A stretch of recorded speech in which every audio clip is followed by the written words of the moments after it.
Of determinants, property 5. If each element of a row or column is expressed as the sum of two numbers, then the determinant can be expressed as sum of two determinants. आता इथे हा determinant आहे, याच्यामध्ये 9 elements आहेत. 1 2 3 4 5 6 7 8 9. 3 rows आहेत. First row, second row, third row. 3 columns, first column, second column, third column. आता इथे first row मध्ये जे एलिमेंट्स आहेत ते कसे आहेत? A1 प्लस X1 आहे, इथे B1 प्लस Y1 आहे, C1 प्लस Z1 आहे, आणि इथे मात्र A2 B2 C2, इथे A3 B3 C3 आहे. आता ह्याची व्हॅल्यू जर आपण काढली, समजा इथे ह्याची व्हॅल्यू D निघाली, तर ह्याची व्हॅल्यू इक्वल टू ह्या दोन डिटर्मिनंटची व्हॅल्यू. आता हे दोन डिटर्मिनंट कसे तयार केलेत आपण? A1 A2 A3 B1 B2 B3 C1 C2 C3, आणि दुसरा डिटर्मिनंट रिमेनिंग नंबर घेतलेत X1 Y1 Z1, बाकी हे तसेच ठेवलेत. मग X1 A2 A3 Y1 B2 B3 Z1 C2 C3, म्हणजे हा सॉल्व्ह करायचा आणि हा सॉल्व्ह करायचा, आणि दोन्हींची जर आपण सम केली, समजा ह्याची व्हॅल्यू D1 धरू आपण आणि ह्याची व्हॅल्यू आपण D2 धरू, तर D equal to D1 plus D2 येणार आहे. म्हणजे ह्या डिटर्मिनंटची किंमत बरोबर ह्या डिटर्मिनंटची किंमत अधिक ह्या डिटर्मिनंटची किंमत. आणि हे डिटर्मिनंट, दोन डिटर्मिनंट आपण ह्या डिटर्मिनंट वरूनच हे डिटर्मिनंट लिहिलेले आहेत. इथे सम ऑफ टू नंबर्स आहे A1 X1.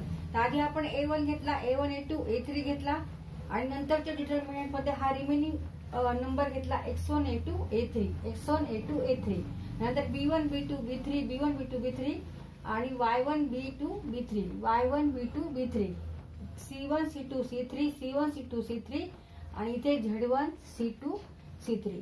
ह्याप्रमाणे आपण इथे फक्त काय केलेले, दोन डिटर्मिनंट तयार केलेत, त्यांची आपण मग व्हॅल्यू बघितली, ह्याची व्हॅल्यू बघितली, तर ती कशी येणार आहे?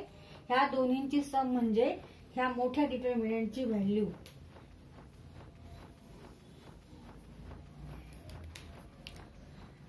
आता इथे आपण ह्या डिटर्मिनंट मध्ये मगाशी आपण जसं प्लस A1 प्लस X1 घेतलं होतं, A1 प्लस X1, तसं आता आपण इथे कॉलमला घेऊ B1 प्लस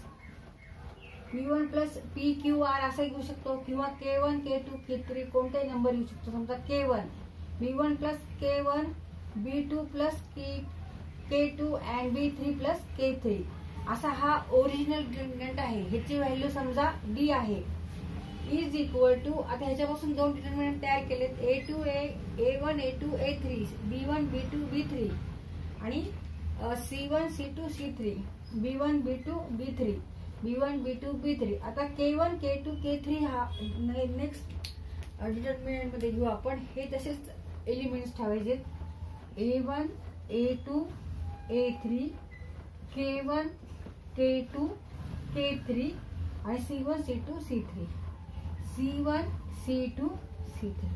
ह्याची व्हॅल्यू समजा आपण D1 धरू आणि ह्याची व्हॅल्यू D2 धरू, तर D equal to D1 plus D2.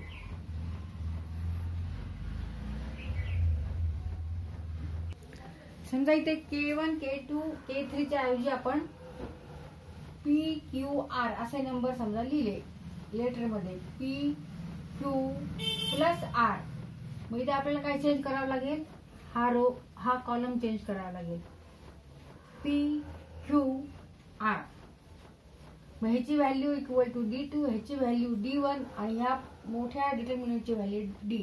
मग D equal to D1 plus D2. Property 6. If a constant multiple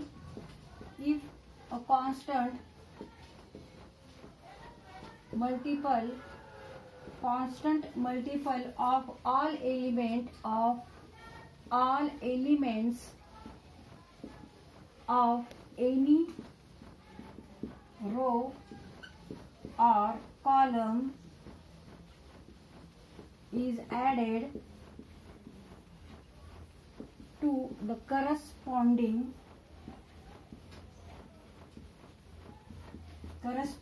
elements elements of any other row or column, then the value of new determinant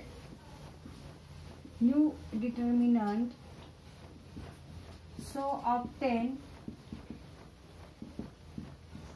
is the same as that of the original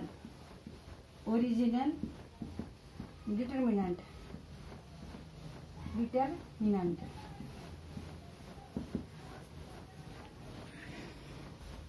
आपण आता ही property वाचू. If a constant multiple of all elements of any row or column is added to the corresponding elements of any other row or column, then the value of the new determinant so obtained is the same as that the original determinant. समजा एका determinant मध्ये आपण एका रोला multiply रोला किंवा कॉलमला त्याच्या इच एलिमेंटला प्रत्येक एलिमेंटला आपण कॉन्स्टंट नी मल्टिप्लाय केलं आणि नंतर आपण काय केलं, एनी अदर रो घेतला. एनी अदर रो घेऊन किंवा कॉलम घेऊन, जर कॉलमला आपण मल्टिप्लाय केलं एखाद्या, तर दुसरा कॉलम घेऊन त्या कॉलमच्या प्रत्येक एलिमेंट मध्ये आपण काय करणार आहे, ह्याला ज्याला मल्टिप्लाय केलं तो एलिमेंट करस्पॉन्डिंग जे एलिमेंट्स आहेत ते ऍड करणार आहे. आणि मग जो ओरिजिनल डिटर्मिनंट आहे त्याची व्हॅल्यू आणि आपण नंतर ऑपरेशन करून जो डिटर्मिनंट तयार केलाय त्याची व्हॅल्यू ही कशी असणार आहे, सेम असणार आहे. व्हॅल्यू सेम असणार आहे. Value of the new determinant same as that of the original determinant.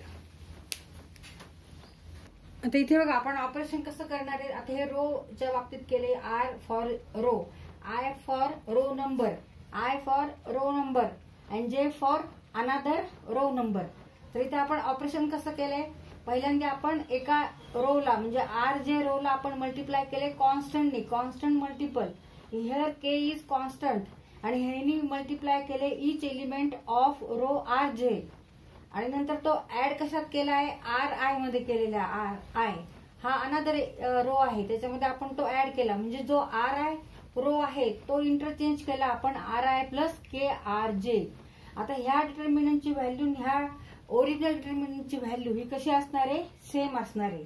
Not change, does not change the value of the determinant. जरी आपण असं ह्या पद्धतीने ऑपरेशन केलं त्या डिटर्मिनंटवर तरी सुद्धा त्याची व्हॅल्यू त्याची किंमत ओरिजिनल डिटर्मिनंट एवढीच असणार आहे.